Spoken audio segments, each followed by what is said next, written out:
માનનીય DGP sir દ્વારા જે દિલ્હી બ્લાસ્ટની ઘટના અને હરિયાણામાં જે વિસ્ફોટક સામગ્રી બરામદ કરવામાં આવેલ હતી એ ઘટનાઓને ધ્યાને લઈ ગુજરાત રાજ્યમાં 6 કેટેગરીઝના જે છેલ્લા 30 વર્ષના આરોપીઓ છે એને ચેક કરી એના રોજિયર ભરવા માટે સૂચના કરવામાં આવેલ હતી. આ 6 કેટેગરીઝમાં explosive act, petroleum act, NDPS act, TADA કોટા UAPA, fake Indian currency notes જેવા કેટેગરીઝ હતી.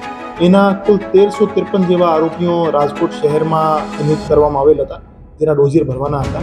તો 100 કલાક દરમિયાન ટોટલ 529 હાજર મળી આવેલ આરોપીઓના રોજિયર ભરી દેવામાં આવેલ છે.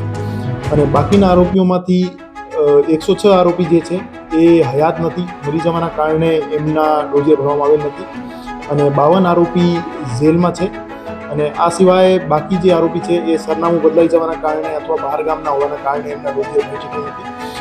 જે રડાર બહારના આરોપીઓ છે એને માટે અલગથી અત્યારે કામગીરી ચાલુ છે. પોલીસ સ્ટેશનને સૂચના કરી દેવામાં આવેલ છે કે જે બહાર સેટલ થઈ ગયા છે તો કન્સર્ન જિલ્લા અથવા યુનિટને એક મેસેજ કરવામાં આવે કે એનું રોજિયર ત્યાંથી ભરવામાં આવે અને બાકીના આરોપીઓ શોધવા માટેની હાલ પ્રક્રિયા હાથ ધરવામાં આવી છે.